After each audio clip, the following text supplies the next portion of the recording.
Welcome to Masters of the Nerdiverse, where we always have such sights to show you. I'm, of course, your host, Mike G. And as always, you can find us on iTunes, Stitcher, Spreaker, SoundCloud, and YouTube. We're always trying to reach our branches out and find as many new Masters of the Nerdiverse as we can. Sorry, I had to take a bit of a sabbatical to work out some new tech. I'm trying to upgrade my podcasting rig, and that takes time, can take money, take figuring things out. So I had to take a week off to kind of get all that sorted. Now that it's all good to go, I am also good to go. This is going to be another solo episode. I wasn't able to land a co-host this time around, so you're going to be introduced once again to my dulcet tones. I'm always definitely looking for a permanent co-host. That's one thing that I'm definitely searching for. So if you would like to reach out to me, you feel like you would like to do what I do, and pretty much go over the entire comic book, video game, nerdiverse, you're always more than welcome to shoot me a line at mastersofthenerdiversecast@gmail.com. That being said, I would like to take this moment to go over my week.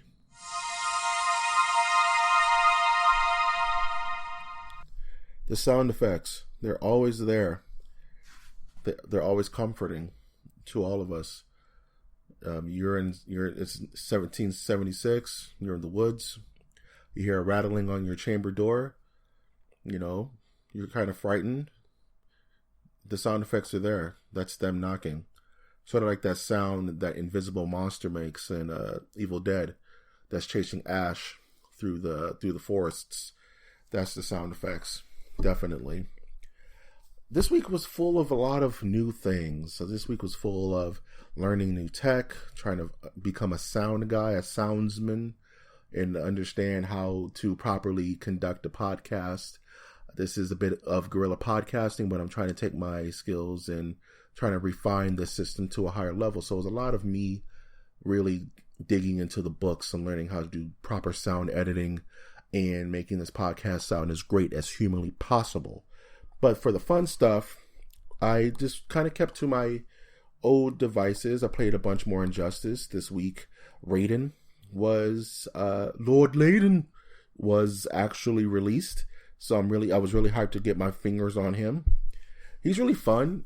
He's a Mortal Kombat character. He's another Mortal Kombat character in a DC Universe game. I get the feeling that they're going to bring back DC versus Mortal Kombat versus the DC Universe. That was a game back on the PS3 era, as it were. And I think they're kind of hinting towards doing that. I think after Mortal Kombat X 2 or Mortal Kombat 11, I guess, it's not going to be Injustice 3. It's going to be Mortal Kombat versus the DC Universe 2. It's just a lot of hints they give in the dialect and in the back and forth between the Mortal Kombat characters and the DC characters. But back to Raiden. Raiden's really fun. If you played Mortal Kombat, you've played Raiden. I've never been a main for Raiden, so I've never been very familiar with his style, but I am familiar with how Injustice plays. What to do when you want to combo into something where a character's strengths are, where their weaknesses are. Raiden's very feast or famine, where he's more of a high-risk, high-reward character. You want to punish people who want to stand back and shoot fireballs. He has almost an instant teleport. It's about 2 or 3 frames. And what that pretty much means is it's fast. It's very, very fast. I haven't had a chance to take it and play against humans because I'm not comfortable with his combo sets yet, but I plan on experimenting with that later on in the week.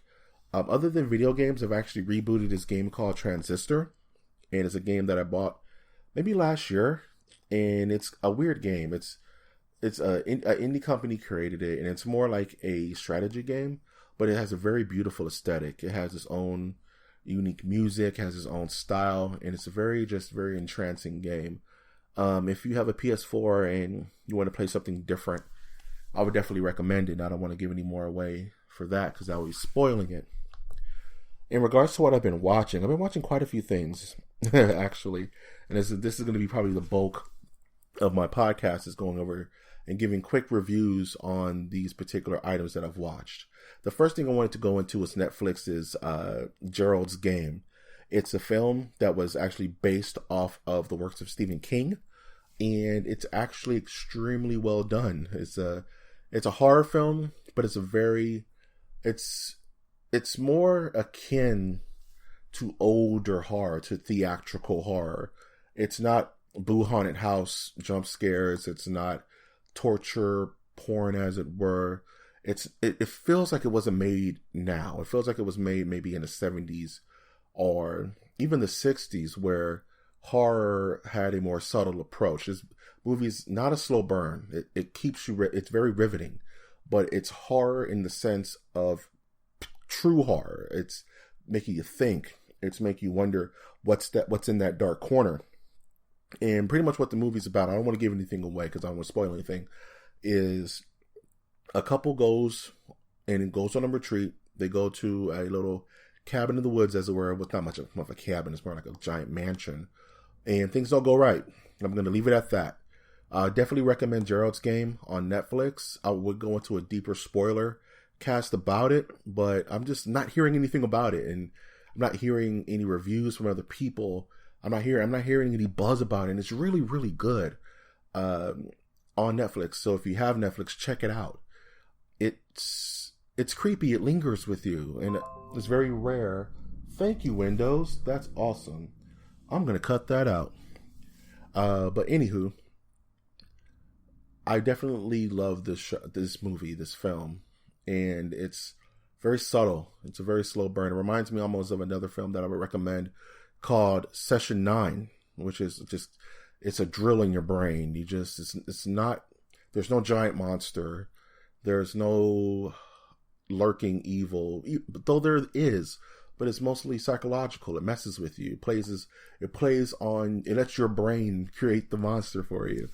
And very few films allow the viewer to be imaginative nowadays. Nothing's left to the imagination in filmmaking. It's all right there. You know, when Alien first happened, you weren't really knowing what you were looking at. It was shapes and threatening images, and you couldn't pull it. Your brain couldn't pull it together. But by now, with Industrial Lights and Magic, you're going to go see Alien Covenant, and the xenomorph is spelled out. It's in broad daylight. You know its weaknesses, you know its abilities, and there's nothing scary about it. There's no mystery to it. And the easiest trigger for pure terror is the unknown. I don't know what that is. What's that sound? I saw a shadow move in my backyard in the dark. These are things that have haunted humanity since we've been in caves. You know what I mean? It's a simple thing, but it's one of those things where Dr. Malcolm would say, just because we could doesn't mean that we should. You shouldn't have to show the monster for it to be terrifying. Honestly, unless you're going to show someone something they've never seen before that you just can't wrap their brain around, it's more compelling to let the monster stay in the dark. You don't show the face of evil. You allow it to manifest itself in your own head. Some of the best horror movies leave you to guess what it actually was, or not to see so much of it. I think that's what made movies like Jaws so captivating, is because you didn't see that shark, man. You saw bits and pieces of them. You saw what they could afford to show you. And you know, I can go all day about the trials of Jaws, but that's what I love about this film, Gerald's Game. It's that it leaves a lot to your imagination. Even 2 days after I watched it, it left me thinking about plot threads and what if this was that, and what if that was this, and was this real, or was this not real? These are things that stick with you, and I think the best horror films are the ones that stick with you. We all want to have a good time and go and watch a movie, or turn your brain off and watch a movie, but I think film could be more than that. I believe that a movie should be able to captivate you and make you feel things, make you feel fear, make you feel remorse, make you feel sad, make you feel mad. In the movies that do that aren't for mass audiences, because the mass audience wants to have a good time. Everybody wants to have a good time, but this film is just, it's a high recommend. I would definitely give it an 8 out of 10. It's almost perfect. There's some parts that got me, and I'm a hard geek, man. I'm telling you, it's hard to get me anymore, and it got me really good. So I definitely recommend that as my highest praise. So other things that I've recently just watched, is actually Gifted, the new show on Fox, and I watched Marvel's The Inhumans. I want to talk about both individually, then kind of bring it all back full circle. Let's talk about Gifted, right? Let's talk about Gifted. As you know, it's a show that's based off Marvel's X-Men, and it's about a family that recently found out that their children are mutants, and they have to deal with the Mutant Registration Act and Sentinels and all that fun jazz. And seeing these shows outside of home, which I've considered Marvel to be his home, is almost depressing to me as a fan. And it's because these are things that have been isolated from the core Marvel universe. Now, the Marvel Cinematic Universe is getting pretty crowded, and I'll be the first to admit that. And there is no lack of character development or new characters for Marvel to pull out their rabbit hat to bring to the masses. But there's a reason why these franchises are so sought after and wanted, is because they're great.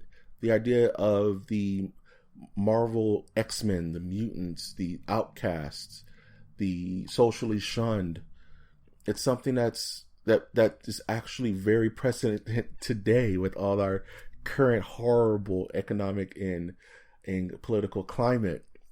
And to see them so isolated from, and to see the potential of what that could be. I watch a show like The Gifted, and mind you, it's a good show. I like the pilot. I like what they did with some of the existing characters. It kind of gave you hints, and a lot of these shows can't afford the big budget movie blowout, so they have to be subtle. They can't afford not to be subtle. So characters like Polaris and characters like Warpath and Blink have to be used on a shoestring budget, because that's actually what they have. So I don't knock them for that. Or creating characters to build tension, because most of us know, most of us masters of the nerdiverse know the history of these characters inside and out. And a lot of these characters are being held by the films, which I think is silly. Like, you'll never see Scott Summers on this show. You know what I mean? You will hear about him. You'll hear him in whispers. You'll never see Magneto on the show, because there's this weird disconnect between the films and between the TV shows, and it's forced. It's something they do because maybe it's something that the actors will not commit to being on a television screen. But that's weird, because even in Marvel's Agents of S.H.I.E.L.D., Sam Jackson appeared in a few episodes in the first season. So it seems so disconnected.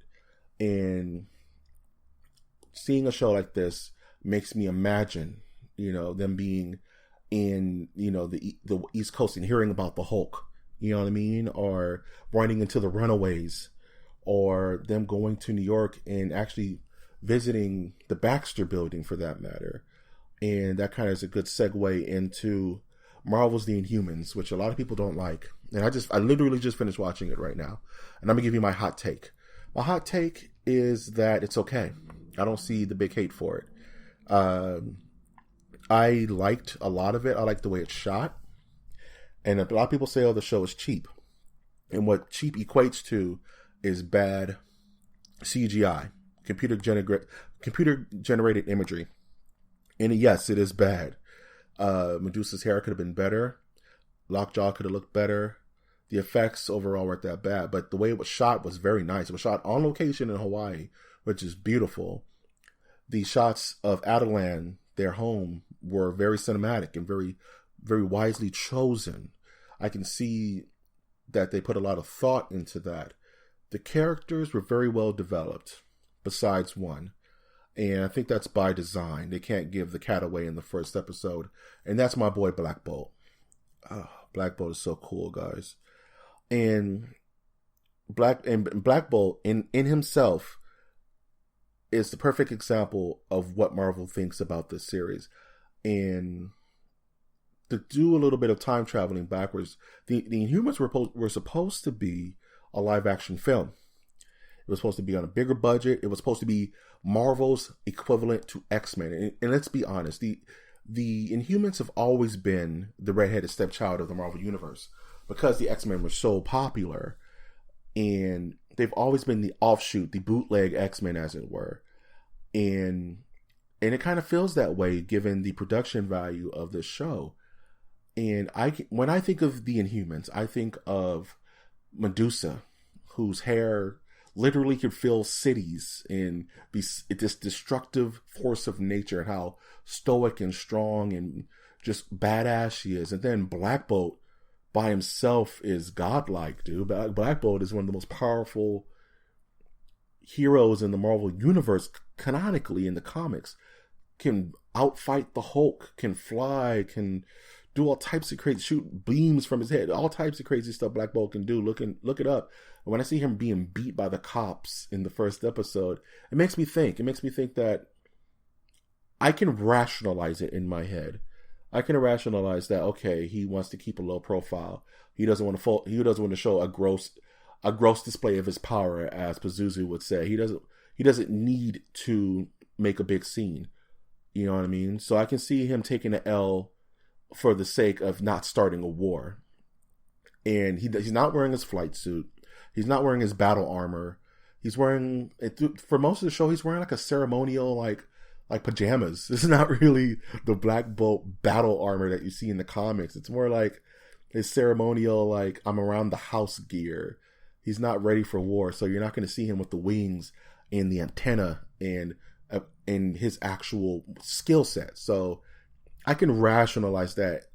But the actor did a very good job. I think that he was portrayed well in regards to his stoic and strong-willed demeanor as the Silent King. You know what I mean? So I really appreciate how they approached him. Maximus the Mad was a bit over the top, but he kind of has to be because he's Maximus the Mad. And the other Inhumans were fine. It just seemed very stilted. The show felt stilted, and it felt a little weird. This is weird side. It's weird side story where this, I guess, NASA analyst saw like an Inhuman, maybe an Inhuman on the moon rover, and it's so preposterous. She's like, I've deduced in this one room with no other help that there's Inhumans that came to Earth last night. Spoilers, but it's stupid. And the guy's like, no, that's dumb. I'm going to forgo all this science and you're fired. And I'm like, what?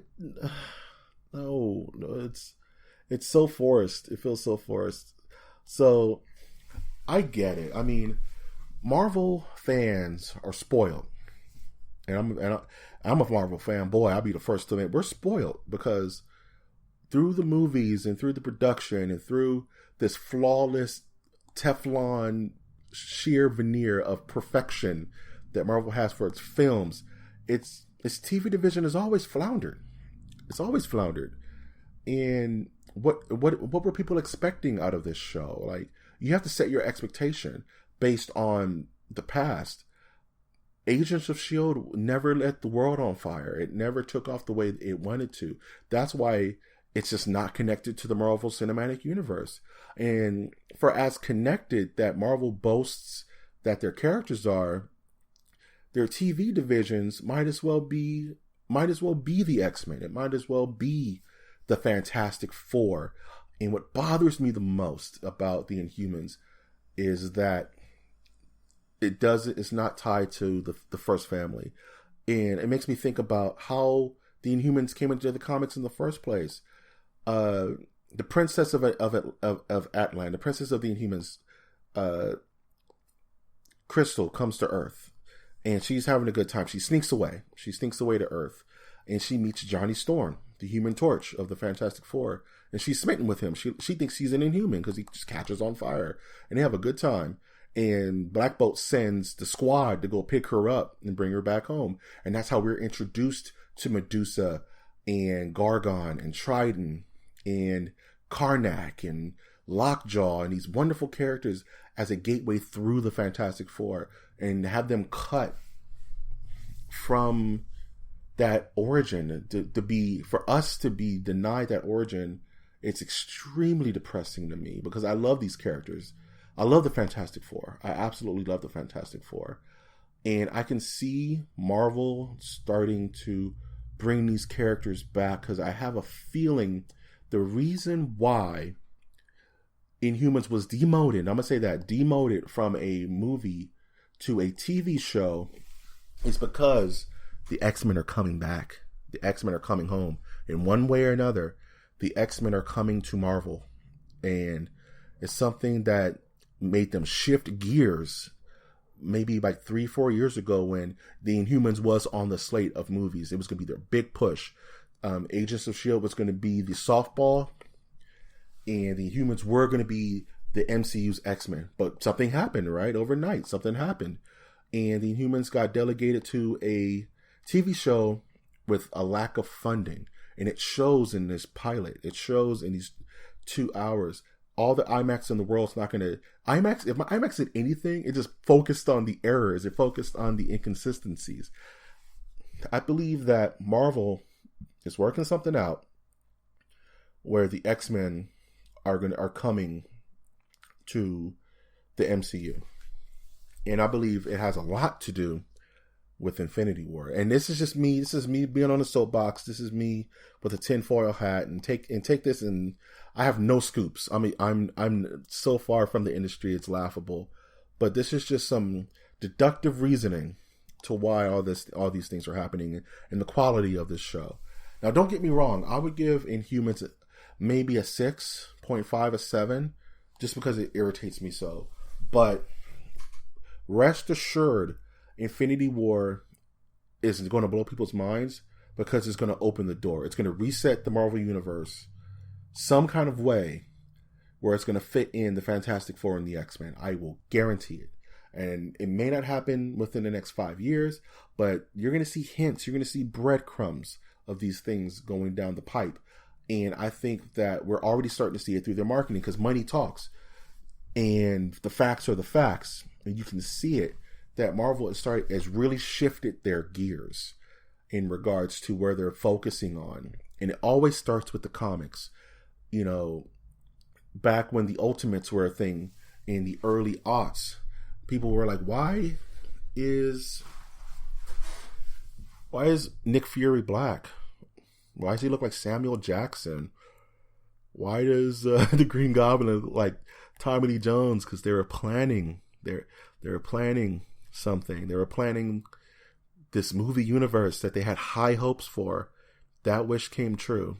Marvel is very meticulous, and they're very smart in regards to how they set these things up. And it always starts in the comics. What's happening in the comic world? Marvel Generations. What's happening in the comic world? Marvel Legacy. Who's coming back? Wolverine. Who's coming back?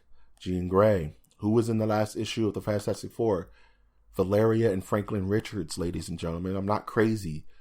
They're laying the groundwork to bring these characters back into the fold. And these first 10 years were the golden age. This is just the tip of the iceberg. They're finally going to be able to make the universe that they've always wanted, with the First Family, with the X-Men, with the Avengers, with the Defenders, with Cosmic Marvel, with the Guardians. And what this is all leading to is that reset. And I don't believe it's going to be a hard reset, because if you've read Infinity War, you kind of know how that goes down. Or not, Infinity Gauntlet rather, and Infinity Crusade, you kind of know how that goes down. But I have a strong feeling that Marvel has been parlaying this for a while, and that the Inhumans is honestly a byproduct, or I hate to use the gross word, discharge of an idea or a way of thinking that had to go to the wayside because something shifted. So I just want to give my 2 cents on those 2 shows, the bastard children, as it were, of the Marvel Universe, kind of and I don't see these shows taking off like gangbusters. I don't, because Marvel understands that these are things that need to be done for now. Marvel's so far ahead of the game in regards to how they operate this stuff. These are appetizers. The Gifted's not going to be around for 15 seasons. It's not. I don't see it happening. Inhumans is a show of strength. It's a show that we don't make mistakes, which they do. Come on. But I think that's what it is. And as horrible as being received, I can get the vitriol, but if you take Marvel out of it and just put Inhumans in a white box and just leave it by itself, it's not bad. I mean, it's an expectation that's set, and that's the reason why it's gotten so much hate. But me personally, it was fine. It was just fine. Other than watching those two things, that's pretty much my week. I've just been trying to play some more video games, caught up on some Netflix shows and some movies. Oh, one more thing. Almost forgot. I actually caught up with a new anime that I'm absolutely in love with. It's called My Hero Academia. I'm so late to the party on this anime, but it's really, really, speaking of X-Men, it's really good. It's pretty much just a story. It's a mix of Naruto and X-Men. And that the world is suddenly hit with superpowers. Superpowers are a thing. People are born with them, and they manifest differently based on your genetic code and all that fun stuff. And the show was a character-driven show based on what it means to be a hero. And the show kind of redesigns and retells certain hero archetypes in interesting ways from a anime point of view. They have their version of Superman. They have their version of Batman. They have their version of characters you don't even think about. And it's such a good show. Definitely recommend watching My Hero Academia. I'm like 5 episodes in. And after I do this podcast, I'm probably going to watch 5 more real quick before I go to sleep. But definitely want to bring up My Hero Academia. It's sick. I see where all the hype's coming from. It's a well-written show.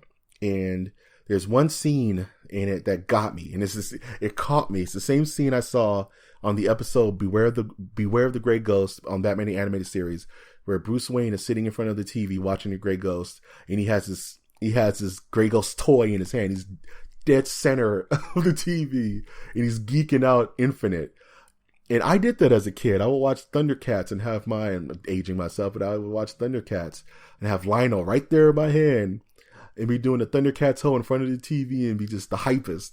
And there's a scene like that in My Hero Academia, and it just caught me. I was like, okay, this is it. I just like the show. It's happening.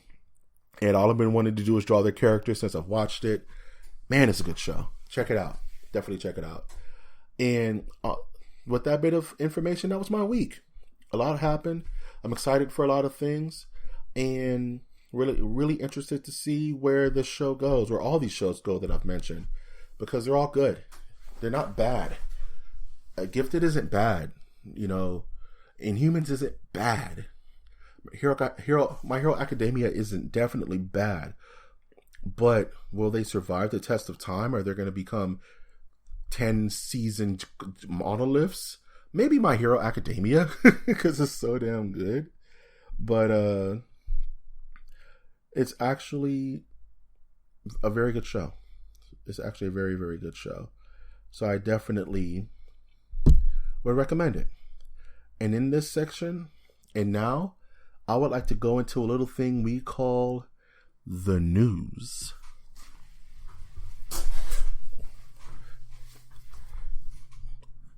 Darkness imprisoning me. All that I see. Absolute horror. I cannot live. I cannot. Okay, that's enough of that. The Punisher trailer. Have you seen the Punisher trailer? It's the dopest, dude. So I'm opening up the news with that. The Punisher trailer. The Netflix Punisher trailer. So hype. It's so good. John Barenthal is a beast. I just want to watch this show. Recent news is that New York Comic Con is going on this week and over this weekend, and they're pulling the Punisher panel out of respect for those who lost their lives or were injured in the Las Vegas shooting. I don't really like going into rough news, but I did want to acknowledge that because it is part of the news. And I think it's a good show on Marvel to show some tact. You know what I mean? So they're pulling the Punisher panel because of the source material, and it's out of respect for those who lost their lives and those who were injured during that horrible massacre. And it shows a lot of respect and it shows a lot of tact. So thumbs up for you, Marvel. But this trailer was out of control. It's so well done. And every once in a while, you'll get a trailer that's good. Like the last trailer I remember being this good was the Suicide Squad trailer. And I remember seeing that and being so geeked for that movie, and then it was bad, and no. But I don't think Marvel's going to drop the ball on Punisher because The Defenders was not well received. We all know how we feel about Iron Fist. So I see the Punisher being really good. I see it being very well done. And I'm extremely hyped for that to come out. And they may postpone the show. They may not. It's supposed to be out in November, supposedly. But in lieu of this madness that's going on in the world, why not postpone it? We don't need a gun-toting superhero shooting in the crowds right now. You know what I mean? And as a Marvel-loving fanboy, I could wait. I'd rather it be done in a tasteful time. And there's no shortage of stuff we can watch that's not that. So all praise due to Marvel. All praise to Marvel for showing a little bit of humanity and not pushing this on a public that's seen a little bit too much gunfire recently. Speaking of gunfire, or the lack thereof, the Tomb Raider trailer recently dropped, featuring the new Tomb Raider. I forget her name. Her name is like Vic Calendar or something like that. But it's based off of the Xbox 360 video game, which I played, and Rise of the Tomb Raider and all that. And the trailer looked like the video game. Like, the video game. It just looked like there was no deviation in plot. It almost reminded me of the Watchmen trailer, where it was just shot for shot, the comic book. And that can bite you in the ass. Like, you can't make it too close to the source material, but you can't pull it away from the source material as well. It's a funky balance, you know what I mean? So I find the trailer decent. It's pretty good. It's her running around in the jungles with a bow and arrow and falling in the oceans and shit. It's fine. Am I going to see it? Yeah, because I like Tomb Raider. I've always been a big fan of Tomb Raider. So am I going to go see it? Yeah, it looks pretty good. I want to check it out. Alicia Vikander, that's her name. Does she look like Laura Croft? No, but you don't have to look like the character to embody the character. Ask Gal Gadot, who is Wonder Woman now. So as long as you convey the energy and the personality of the character, that wins you a lot of sway in the eyes of the fans. And we'll see how she does. This young actress, she grows into the role and makes it her own. So we'll see about that. Speaking about Watchmen, Damon Lindelof, he's a producer, produced a lot of good stuff. I think he produced Lost. They're actually doing a TV version of Watchmen on HBO, and a little too late, budder, on that. I don't know. Watchmen is so dense. If you've read, I read the book a while back, and I'm not going to read it again because it's a great book. Don't get me wrong. Watchmen is one of those stalwart classics, but for it to be told TV form, I kind of don't know. They're going to have to deviate from it, much like they deviate from all source material, such as Game of Thrones or Walking Dead. They're going to change some things around. And it's a period piece. It's based, or will it be a period piece? Are they going to base it in modern times, which would be a bad idea in my humble opinion? Because a lot of what Watchmen is tied to the theme of lineage, to the theme of generations, to the time that Watchmen happened is very important. So if they were to make it a modern show, it would be dumb, in my opinion. But HBO has no problem with doing period pieces. I mean, Game of Thrones, Boardwalk Empire, very good shows that are done in a particular period. And I could use like a 1980s swag into a comic book film or a comic book TV show. And honestly, Watchmen was always meant to be a long told story. For them to condense it in even a 3-hour movie is doing a disservice to the writing of Alan Moore and the art of Dave Gibson, or Gibbon rather, sorry. But we'll see. And a lot of these things are we'll see, and I'm not really excited about it. I have to see how they do it.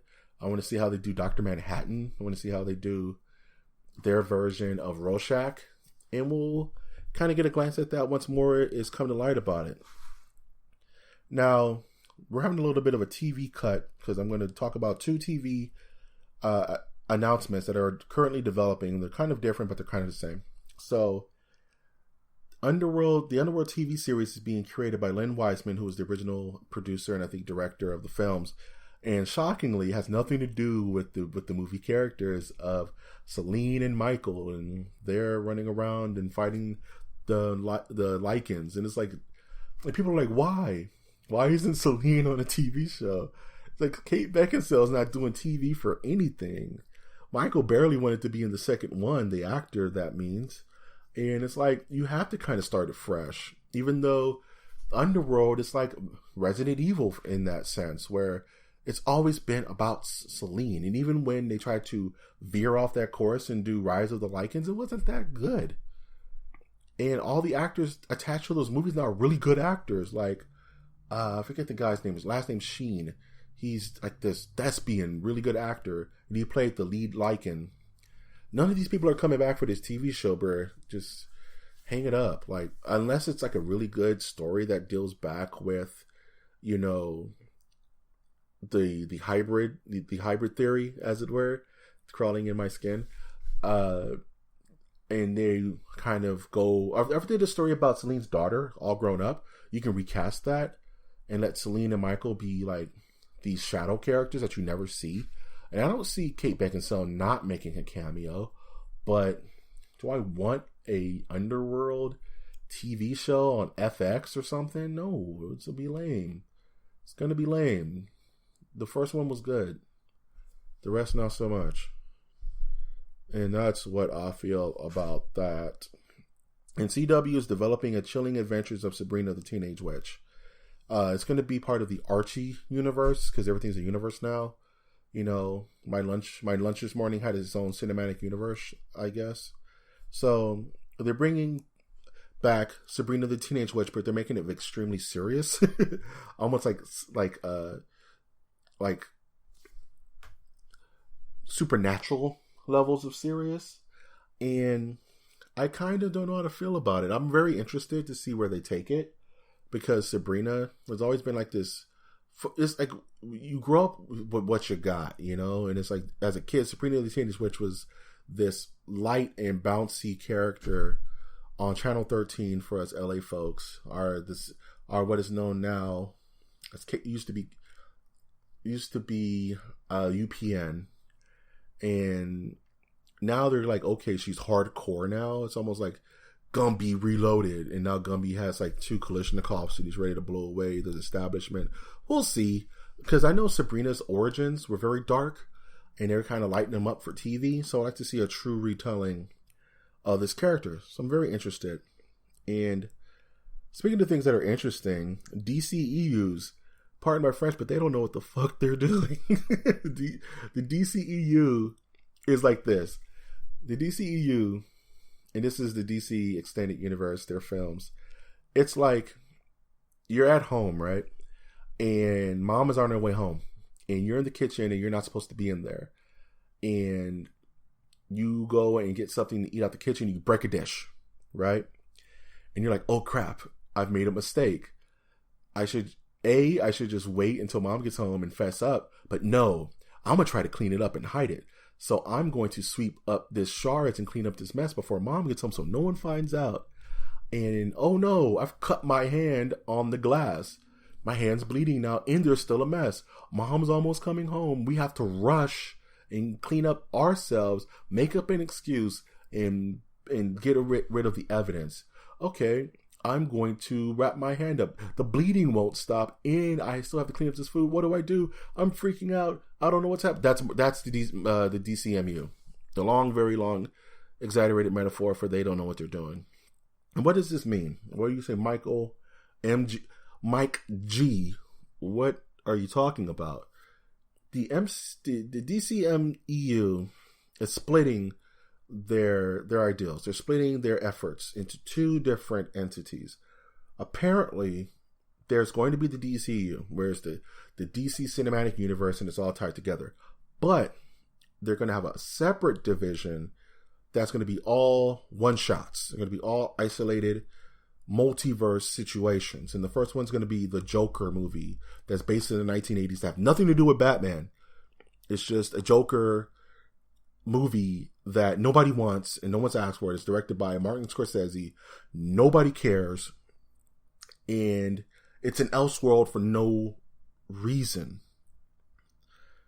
Stick to your guns. You understand? You've come down this road. It's a bumpy road. You tried to cut corners and you're getting the fruits of your labor. That's what DC is doing. They're trying to clean up their mess before mom comes home, meaning before this whole comic book raving thing is over. Because there's always going to be comic book movies now. Don't get me wrong. There's always going to be comic movies, just like there's always going to be westerns. There's always going to be horror. It's genre now. But is this raving need for them going to stick around? No. The new hotness is going to come around. It always does. So DC is trying to catch up before that pendulum swings the wrong way. And they're trying to put they're trying to put their eggs in two different baskets, which I can understand. But nobody wants this. It's almost like Sony with their Spider-Verse. Just stick to a plan. If you don't want to do an extended universe, then don't do it. You know what I mean? If you want to do just Elseworlds and one-offs and a Superman story and a Wonder Woman story and keep it all separate, that's fine with me. It's a decision. But the moment you start splitting your efforts, both sides are going to suffer. You know what I mean? There's so much writing on this Justice League movie that they're going to shit their pants if it doesn't do what they want them to do. And honestly, I still have no desire to see this movie. None. And it's so close to coming out. I don't have any desire to watch this movie no matter what they do. Unfortunately, and for the worst reasons, Zack Snyder dropped off the film. He's not even touching it anymore. He doesn't talk about it anymore. Josh Whedon is taking over. He's doing God knows what with it. There's over $25 million in reshoots. It's nuts is what's happening with this film. And they're so nervous. They're trying so hard to make this work that they're making contingency plans that aren't anything yet. They're making scapegoats for something that they don't know. They're afraid of what's going to happen. So they're making scapegoats and they're making little side plans just in case this thing doesn't jump off. And what they fail to understand is that was the gambit Marvel played from the beginning. Marvel didn't know that this was going to take off. Marvel put all their eggs in one basket. They put their money on Robert Downey Jr. selling Tony Stark.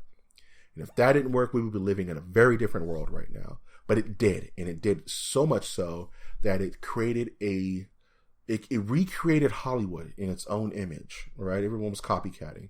And DC was behind the ball because they didn't think about it like that. Marvel movies don't work as movies. They work as soap operas. They work as TV shows.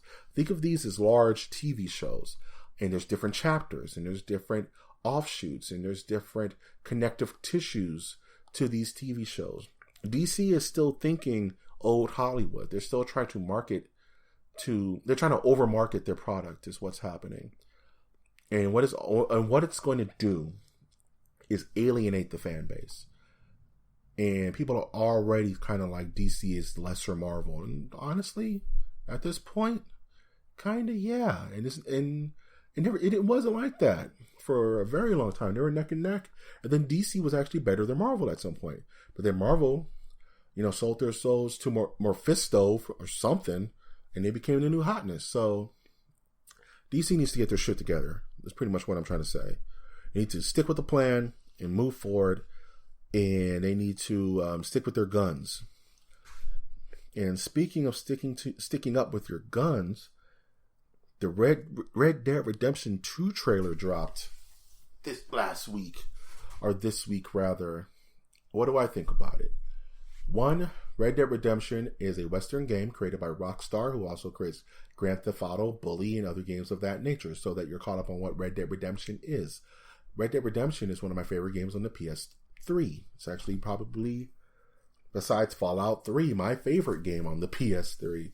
It's very well done, very well written, very fun, very open. There's a ton of things to do. It's right up my alley. Trailer drops. Looks gorgeous, right? All story.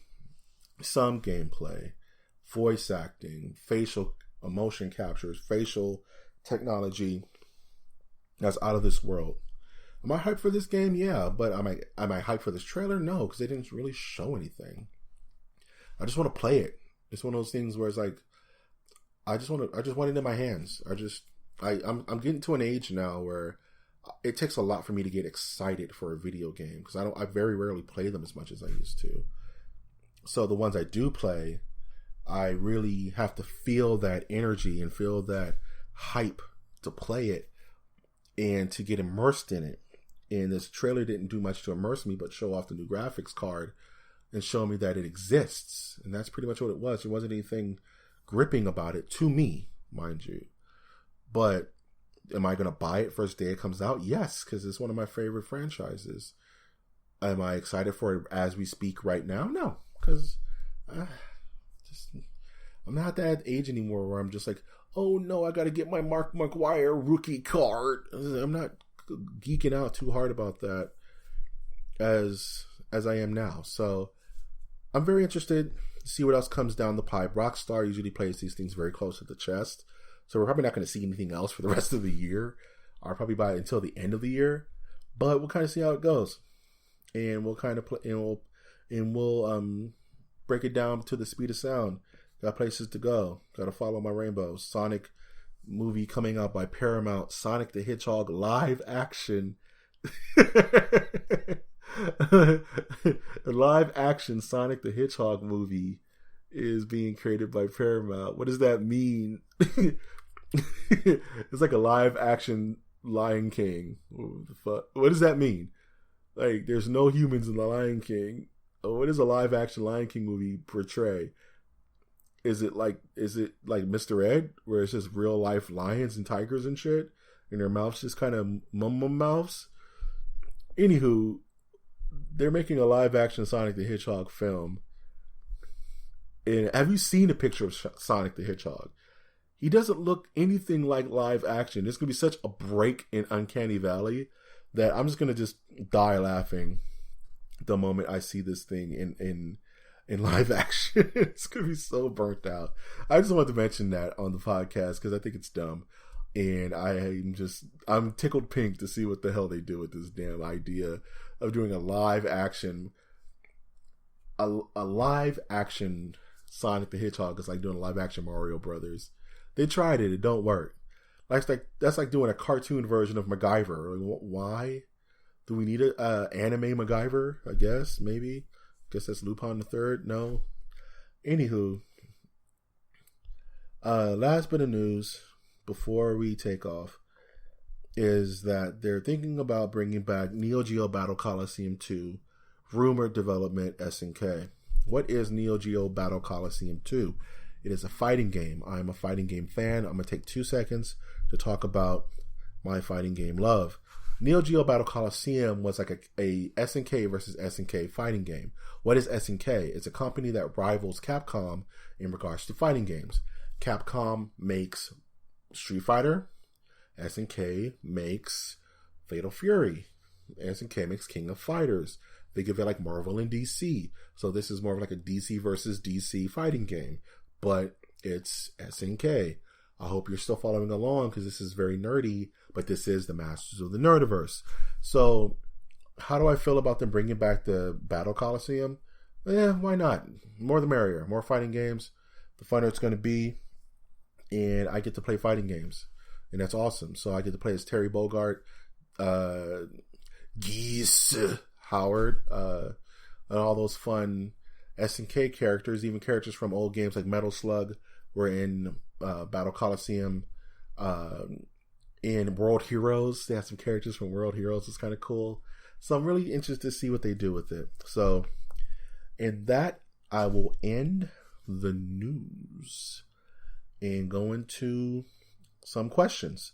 If you would like to ask a question to me, to my potential co-hosts, to potential guest hosts, you can always send your questions to mastersofthenerdiversecast@gmail.com. You may say, hey, Mike, I was stuck within a causality loop and I didn't hear that. That's fine. I'll repeat it. You can always send your questions to mastersofthenerdiverse@gmail.com.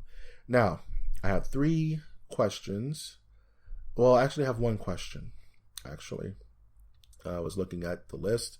There's really only 1 question that was asked, and that was, what is your favorite fighting game? What is my favorite fighting game specifically?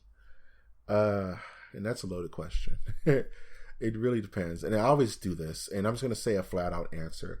My favorite fighting game of all time is Tekken 3. Tekken 3.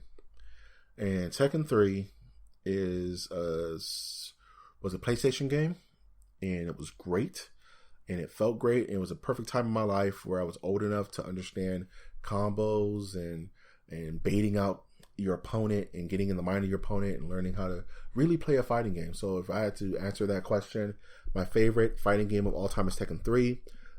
Very, very on the heels behind that is Capcom vs. SNK 2. Such a good game. Such a good game. So I'm going to close up the podcast with what I'm looking forward to. Definitely looking forward to playing some more Transistor. I'm definitely looking forward to playing Marvel vs. Capcom Infinite. I know I've talked a lot of shit about this game over my podcast life, but apparently it's the most funnest game on the earth, and I need to touch it. I need to understand. And a lot of new characters are coming out on the 17th, so I'm going to wait and pick it up then and see how it feels. Definitely interested in watching more My Hero Academia. I'm going to be watching that immediately after I record. And lastly, I am extremely interested in reading Gerald's game, actually reading the book, because I want to see if there's any inconsistencies or differences. So, as always, you can find us on iTunes, Stitcher, Spreaker, SoundCloud, and YouTube. And if you'd like to shoot me in line, say hi, find me on Twitter. I'm at mnerdiverse. That's at mnerdiverse. Once again, I am your host, Mike G. And as always, I would like to always ask you to take that one step beyond.